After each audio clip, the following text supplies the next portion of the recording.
Luke 15, beginning at verse 11. Jesus continued, "There was a man who had 2 sons. The younger one said to his father, 'Father, give me my share of the estate.' So he divided his property between them. Not long after that, the younger son got together all he had, set off for a distant country, and there squandered his wealth in wild living.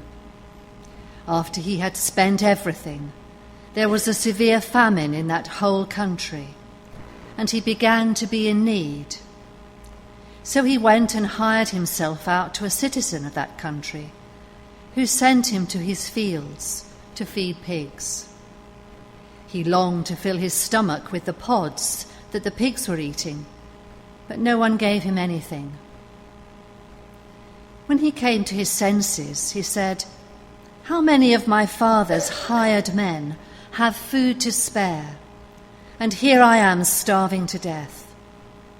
I will set out and go back to my father and say to him, Father, I have sinned against heaven and against you. I am no longer worthy to be called your son. Make me like one of your hired men.' So he got up and went to his father. But while he was still a long way off, his father saw him and was filled with compassion for him. He ran to his son, threw his arms around him and kissed him. The son said to him, 'Father, I have sinned against heaven and against you. I am no longer worthy to be called your son.' But the father said to his servants, 'Quick, bring the best robe and put it on him. Put a ring on his finger and sandals on his feet. Bring the fattened calf and kill it. Let's have a feast and celebrate. For this son of mine was dead and is alive again. He was lost and is found.' So they began to celebrate. Meanwhile, the older son was in the field. When he came near the house, he heard music and dancing. So he called to one of the servants and asked what was going on. 'Your brother has come,' he replied, 'and your father has killed the fattened calf, because he has him back, safe and sound.' The older brother became angry and refused to go in. So his father went out and pleaded with him. But he answered his father, 'Look, all these years I've been slaving for you and never disobeyed your orders. Yet you never gave me even a young goat so I could celebrate with my friends. But when this son of yours, who has squandered your property with prostitutes, comes home, you kill the fattened calf for him.' 'My son,' the father said, 'you are always with me, and everything I have is yours. But we had to celebrate and be glad, because this brother of yours was dead and is alive again. He was lost and is found.'"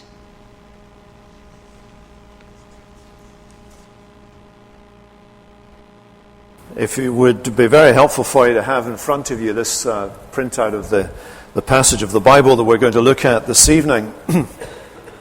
I was listening to the radio this morning just before going out to walk the dog, and there was a discussion on the radio of the MMR vaccination. I was feeling very self-righteous. We had our kids vaccinated. I think we fulfilled all righteousness in that area. But that actually reflects something of what I want to talk about this evening. This particular discussion, however, irritated me no end as I listened to it this morning, because it was quite obvious that the particular expert that had been called in to take the view of the angels, that is, that your children should be vaccinated, which they probably should be, was dismissive of those who chose not to have their children vaccinated. There were some people interviewed who had decided that they weren't convinced. They weren't convinced that the experts were right. Some just did not know what to do. Others just did not want to be told what to do. And you could see that there were these two groups of people. There were the experts who were encouraging people to do what society expected of them, to be responsible. And there were those who were being irresponsible. They were being irresponsible. They were putting other people at risk. And they were doing what was socially unacceptable. That was the line. But as I listened to this particular expert, he would have made me change my views just from the sheer irritable arrogance of the man. I mean, these people are just irresponsible. The argument was they're ignoring us, the experts. That's always one to get up your nose. And in particular, they're not doing what society or the community expects of them. That was the argument. That wasn't a good argument. Science would have been a good argument. That wasn't a good argument at all. Now, I really don't want you to take sides on this. I'm not taking sides on this, so let's not get sidetracked on that. But it seems to me that there is an issue here which we find reflected in this story that we've read this evening. It's the issue of these groups of people in society, one group who are right, and righteous, and very confident in their righteousness, on the one hand, and then you've these other people in society who are irresponsible. They are irresponsible, and they do things their own way. They're not convinced the others are right at all. Maybe they've not really even considered whether the others might be right, but they're convinced they're right and that they're free to do what they want to do. Two groups of people. Now you find these two groups of people in this passage that we're reading. I want you to look at this little section that you have. So pick up your piece of paper and follow me with this. If you go to the beginning of the story, you see the context. Whenever you're reading a story, it's always good to look at it in its context so that you know what the story is about. And here's what the story is about. So look at Luke 15, verse 1 and 2. It's about two groups of people. There are the tax collectors and the sinners. These are not good people, okay? These are not morally acceptable people, at least in the viewpoint of the people that in Jesus' day, the tax collectors were people who'd made themselves exceptionally rich by extorting more tax from their fellow citizens than the Romans expected or demanded, and so they were putting all kinds of pressure first to pay the Romans, and then they were adding additional taxes so that they could get rich. The sinners are people who break all the rules, whatever those rules may be. They're the prostitutes, they're the people who go out and thieve and so on. They are really bad people. People who got this name sinner were really bad people. And we're told that it was the tax collectors and the sinners who were all gathering around to hear Jesus. But the Pharisees, now when I say the word Pharisee, you may immediately think negatively about these people. Put yourself in the shoes of first century Jews, and let me tell you, your instinctive reaction would be to think, these are the best people we can think of. They are morally upright. They are experts in the law. If you've got an issue about any area of life, these people are so well read, so well educated. These are the people you'd go to, and you'd know that they would tell you the truth because they're reliable, they're generous, they give to the poor. If you were poor, you would seek out a Pharisee and he would give you money. Pharisees were regarded as being the top of the tree, intellectually, morally, socially, spiritually.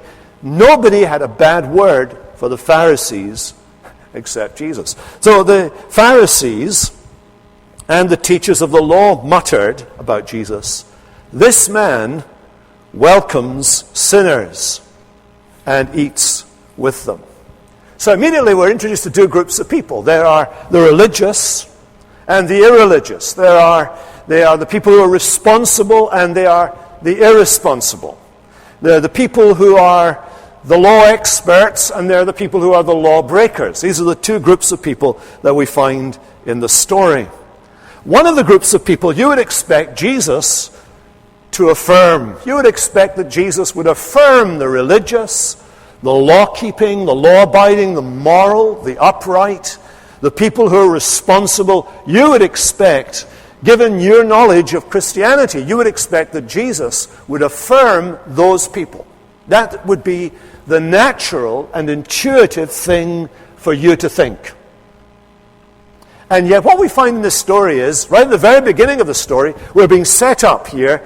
Here we're being told what actually happened. It is the lawbreakers, the irresponsible people, the people who are bucking the system in life. It's these people who found Jesus comfortable to be with. The Pharisees, that is the moral people, the good people, they are the ones who are being critical of Jesus for keeping company with these irresponsible people. Okay, that's the background to the story. Now it's this criticism then, it's this criticism in verse 2. This man welcomes sinners and eats with them, that precipitates this story that Jesus tells. It's actually a parable. If you look at verse 3, Jesus told them this parable, not a series of parables, but one parable which has 4 parts. Or should I say 2 sets of 2, in that it's like a folded piece of paper. The 2 parts mirror each other, and it goes something like this. The first part falls into 2. There are 2 things that get lost. There's a sheep, a valuable sheep in that culture, and a coin, a precious silver coin, gets lost. One gets lost way out in the fields. The shepherd has to go out looking for it, searching for it. Then he brings it home. The other is lost in the house. A woman has to sweep and clean and move and dust and tidy until she finds this coin, this precious coin, and she does find it in the end. And Jesus doesn't tell this story just randomly. There's a purpose to it. If you look at verse 7 and then again in verse 10, you'll see what his purpose in the story is. The purpose of the story is the joy that the shepherd feels when he finds the lost sheep, and the joy the woman feels when she finds the lost coin. And Jesus says that joy resembles the joy of heaven. It reflects the joy of heaven. Just so, he says, I tell you, there will be more joy in heaven over one sinner who repents than over 99 righteous persons that need no repentance. Verse 10, just so I tell you, there is joy before the angels of God over one sinner who repents. So that tells you the point of the parable. The point of the parable is to address the issue of sinners, people who come home to God, and the joy that God feels when sinners come home to God. So then he tells them the next part of the parable, which is about 2 people this time. So we've had, if you like, the impersonal element. Now it's the personal element. 2 people, 2 sons. And they mirror the first 2 stories. Remember, it's one parable, so the first 2 are indicating something about the second 2 as well. So these 2 sons mirror the 2 lost things at the beginning of the chapter. Well, the younger son is the one about whom you probably know the most. He is the one who is the irresponsible one. Actually, he's a nasty piece of works. He comes to his dad and he says, Dad, I wish you were dead so I could get what's coming to me. I wish I could get my inheritance. Some of you have got children and you're getting on in life, probably see that in their eyes from time to time, especially as they want to pay off their mortgage. We wish you were dead and we're going to get what is coming to us. Well, this guy, he does this. He blatantly says to his dad, I want my inheritance now. And this dad does what actually probably we wouldn't do. And he gives him the money and off he goes and he spends it all. The Bible says he ruins his life. He spends it in riotous living. It's sex, drugs, rock and roll, everything that he can do with the money, and he is left at the end of the day penniless. He spends everything. He's left with nothing. He's left literally among the swine, and he's a Jew, by the way, and Jews don't eat pig meat, and there he is working with the pigs. He's been so humiliated religiously, morally, spiritually, materially, physically. He is in a desperate situation. You know the story how One day he wakes up and he thinks, well, what? Here I am sitting among the pigs here. My life is miserable. If I went home and asked my dad for a job as one of his hired hands on the farm, that would be a better life than the kind of life I have now. And that's what he decides to do. He gets up, he goes home. His father has been waiting for him, looking for him every day, going out looking at the skyline, longing for his son to come home, sees him at the distance, does what any noble man of that age would never dream of doing, collects up his clothes and runs along the road to meet this boy, throws his arms around him while the boy has rehearsed this speech that he wants to make. Dad, I'm no more worthy to be called your son. Make me as one of your hired servants. He's memorized the speech he's going to give to his dad. Before he can get half of it out his mouth, Dad has put his arms round him, put a ring on his finger, calls for there to be a party to kill the fatted calf. Let's have a celebration. This one boy who was lost is found.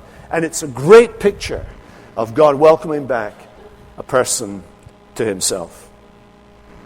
But that's only part of the story. And actually, that part of the story, which is the best known part, isn't even the point of the story. It isn't even the point of the story. The point of the story is in the second boy. You see, you go back to the beginning of the chapter and you'll see precisely what the issue was that provokes the story. People like the first boy have been coming to Jesus. The tax collectors, the sinners, the irresponsible. The people have been ignoring the advice of the experts. The people who have been doing their own thing and becoming social mess as well as a personal mess as a result of it. Those are the people who have been coming to hear Jesus. And the people who know better, the people who are the experts in the law, the people who are the good people, have been disapproving, muttering, "This man welcomes sinners." You see, the point of the parable is that this second boy, who never asked for his inheritance, who never spent all his money in riotous living, who actually has been law-abiding, worked at home, did all that was expected of him, met all the requirements of being a good son, this boy is as lost to his father as the boy who left home was ever lost to his father. That's the point of the whole story. He is lost at home. The lesson of the story is that proximity to the Father is no guarantee of having a real relationship with the Father. So being brought up in a Christian home or belonging to in a Christian country, if there's such a thing, ever was such a thing, none of that stuff amounts to anything, doesn't amount to a hill of beans as far as a relationship with God is concerned. You see, this older brother, actually, I think there are more people like the older brother in this room tonight. Probably more people like the older brother than there are the younger brother. You've never really done anything wrong in your life. You've never really done anything really bad in your life. There's nothing really that makes you ashamed when you look in the mirror in the morning. There's nothing except the lines maybe and so on your face. But you can't do anything about that. Or you could. Plastic surgery is useful, but I'm not advising that or whatever, but some of you could do with it. But anyway, but there's nothing in your background that makes you really ashamed. You know, you've never done anything wrong. And yet I wonder whether perhaps the older brother, the older son, is more a model of where you are and who you are. Let me suggest some things about this older son. If you're like him, you see, what is a feature of someone who is lost at home? One of the features is that you assume that you're okay. You assume that you're okay. That there's not a problem, that you're a good person. Jesus was a good person. You're a good person. Therefore, you're like Jesus. Good. So, talk about salvation, some of the language we've been saying about salvation and knowing God and forgiveness and pardon and all that stuff. That doesn't seem to apply to you because you're a good person. And you could never be sent to hell because you're a good person. And you have no need of religion, really, because you're okay. You're okay, I'm okay. The elder brother type is a person who assumes he's okay. The elder brother type is a person who is judgmental of other people. This older brother, you see, felt nothing for his younger brother. If he had met the boy on the way home, if he had been the first to meet his brother on the way back to his dad, he'd have stopped him and said, "Don't you come near, Dad. You've broken his heart, you know. You took the money and you left. He's been out there looking for you all these years. It really gets up my nose that he's doing it, but don't you dare come back near the house again. Just you go back where you came from to your pigs, and don't let me see you again." That's how the older brother would have responded if he'd met his younger brother on the way back to the father. There's no sense, you see. There's no sense that he could have been there too. Judgmentalism is one of the features of the older brother. You know, this is a problem, I think, for some people who are just close enough to Christianity to think the biggest lie that has ever been put out from hell about Christianity, that somehow or other it's all about morality and values. You listen to the radio, watch television, and wherever there's a discussion about Christianity, you'd think that's what it's all about. It's an absolute lie. It's a travesty of what Jesus is teaching here and everywhere else in the gospel. So you think you're okay, you're judgmental of others. But elder brother types also think that reaching out to lost people, really bad people, the way that the father does to this son, involves ignoring their bad behavior. Ignoring their bad behavior. That's why they're so critical of those that do. You see, the Pharisees, this is what the Pharisees meant when they said about Jesus, "This man receives sinners." They were suggesting that Jesus was acquiescing in their immoral lifestyle. They were suggesting that Jesus was acquiescing in the tax collectors' abuse of power towards the poor and towards his fellow countrymen, in extracting additional taxes from them for his own benefit and lining his own pocket. They assumed that when Jesus welcomed bad people, that he was saying their bad behavior is okay. It's all right. They misunderstood that when God forgives, there has still to be punishment for sin. And that the gospel message is that Jesus takes our punishment that we deserve. He doesn't pretend there's no punishment involved. He doesn't pretend there's no judgment involved in breaking God's law. No, he doesn't. Forgiveness is not something that comes easily or cheaply to Jesus. It came at the cost of his own blood. Came at the cost of his own life. He took the punishment we deserved. But the elder brother type, looking on, doesn't see that. Doesn't see that. Refuses to see that. He just says, if God can forgive someone like that, I don't want anything to do with that kind of God. Tell you something else about this elder brother type. Elder brother types have an undercurrent of anger in their lives. They have an undercurrent of anger. Especially when life doesn't go their way, they get full of anger. I've been reading a couple of books recently, the God Delusion and Christopher Hitchens' book on atheism and so on, and you can't get away from it. There's an undercurrent of anger. I mean, they're writing about something they don't believe exists, and they're angry. They're angry at God. They don't believe God exists, but they're angry at God. You're not there, but I'm really, really pissed off with you, God. That's what they're saying in their book. But you see this in the brother here. Look at verse 30.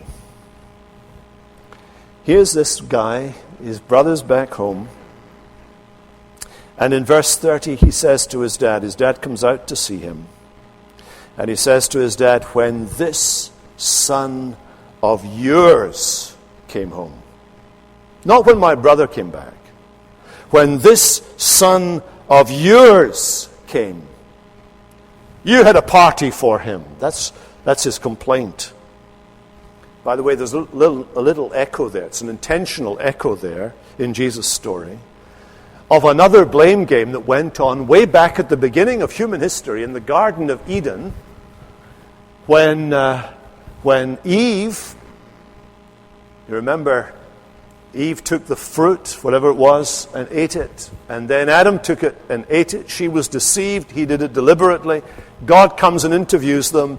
And what does Adam say to God? He's a real man, this guy. He says to God, the woman you gave me, she gave me to eat and I ate. And he passes the buck along. It's the same language as used here. This son of yours. It's an undercurrent of anger. So when your kids go off the rails, when the good life goes sour, you lose your job or your health fails, what do? You blame God. Here's this man blaming God. But I want to say, here, let's get to the heart of this. What is at the heart of this older brother's problem? And here's what's at the heart of it. He is working for a wage. Let me read you some of this stuff at the end here. Look at verse 28. The older brother became angry, refused to go into the party, so his father went out and pleaded with him. He answered his father, look, all these years I've been slaving for you and never disobeyed your orders. Now that's a weird way for someone to speak to their dad. Especially if they're not simply a hired hand. This is somebody who has share in everything the father said to him. Everything I have is yours. Everything is yours. I mean, you've had freedom to do with what we have whatever you please. But he says to his dad, all these years I've been slaving for you. Now, the interesting thing is that there is something built into the human psyche that thinks that whatever the relationship is a person can have with God, it has to be a relationship of a servant to a master. I mean, in the story of the younger son, when the younger son's in the far country and he's thinking about going home, the only terms he can think about going home to his father are these. He thinks he can go home to his father and say to his dad, Dad, make me one of your servants. That's all I deserve. I've been bad. Make me one of your servants, and I'll serve you, and things will be okay. But he doesn't. When he comes home to the father says, there's no way I want you to be a servant. You're my son. And he welcomes him into the family. Here's this older boy. He's never left home. He's stayed. He's done all the right things. But he understands his relationship to his father as being that of a slave. I've been slaving for you. You see, the feature of an elder brother type is that they think heaven is a reward for the worthy. That it's a reward for those who work hard. That God's approval is conditionally given to worthy achievers. That's the way it works. It works the way it worked in your family when you were growing up. And you got affirmation when you passed the exams, or you got affirmation when you did well, and you got affirmation when you got a good job. Maybe that's the way it still works in your home, that you get affirmation only when you've done well. But that isn't the way it is with God. When we sing Amazing Grace, that word grace means free affirmation, free approval, free love, given unconditionally to unworthy sinners, unworthy failures, not worthy achievers, but unworthy sinners. It lies at the very heart of the Christian gospel. This guy's resentment and critical attitude to his brother indicated the fact that he didn't really understand what a relationship with his father was, and he has no heart for for the Father. And so many people see religion as a matter of performance, not relationship. These many years I have slaved for you, he says. You know, there's a very famous illustration of this that I could share with you from Peter Schaffer's play Amadeus. And in that play, Salieri, the young Salieri, makes a bargain with God. Let me read to you what his bargain with God was. He said, I would offer up secretly the proudest prayer a boy could think of. Lord, make me a great composer. Let me celebrate your glory through music and be celebrated myself. Make me famous through the world, dear God. Make me immortal. After I die, let people speak my name forever with love for what I wrote. In return, I vow I will give you my chastity, my industry, my deepest humility, every hour of my life, and I will help my fellow man all I can. Amen. That was my prayer, he says. And he did that. He lived his life under a vow to God. He kept his hands off women. He works diligently at his music. He teaches many musicians for free. He tirelessly helps the poor. His career goes well. He believes God is keeping his end of the bargain. Until Mozart comes on the scene. Amadeus, which means beloved of God. Here is this man whose gifts exceed by 1,000,000 miles his own gifts. And he's vulgar, and he's rude, and he sleeps with anything that has 2 legs and a skirt. Even though he's engaged, he is the vilest form of life that Salieri can ever imagine. And at the end of the story, Salieri says this, it was incomprehensible. Here I was denying all my natural lust in order to deserve God's gift, and here was Mozart indulging his in all directions. And Salieri says to God, from now on we're enemies, you and I. Thereafter he works to destroy Mozart. That's the elder brother's mentality, you see. That a relationship with God is built on performance, it's built on doing, it's built on achieving. That the gift of God is something you earn somehow. And what it does is it destroys you inside, it destroys you.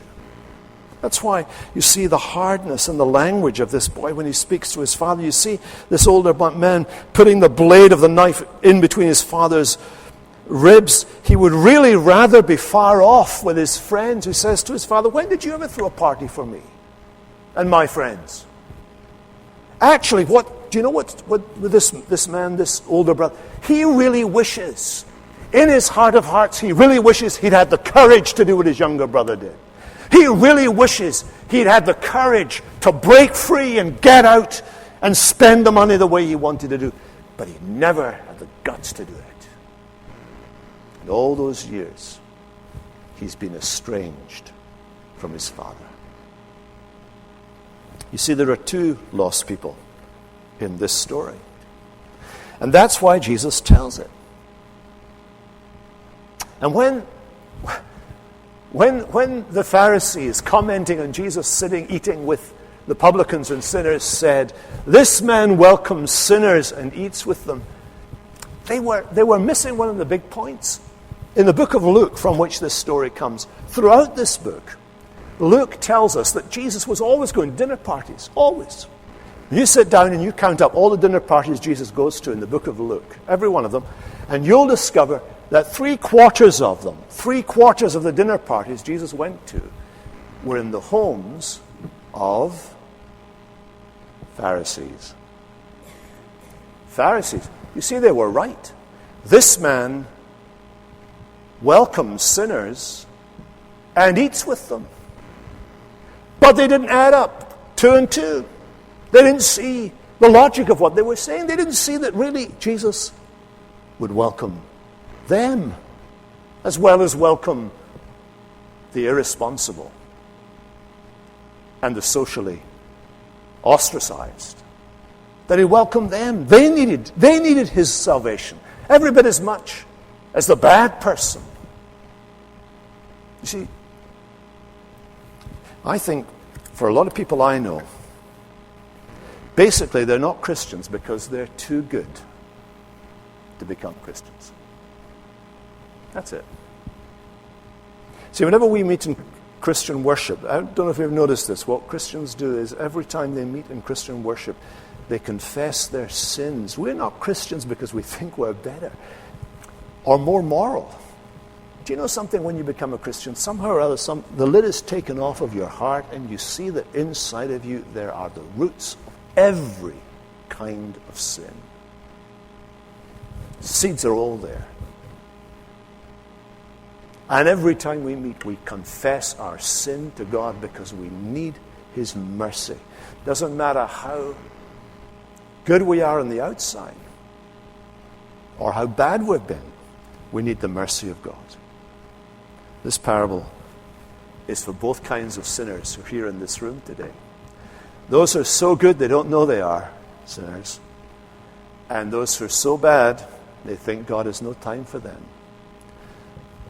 The story from Jesus is that he welcomes sinners and eats with them. Let's pray. Father, I pray that tonight, whatever state we find ourselves in, that we would find ourselves drawn to Jesus, who invites us to come to him. And I pray that something in this story, which is quite shocking, really, would shock us into reality, and that we'd find our way to him. We pray in his strong name. Amen.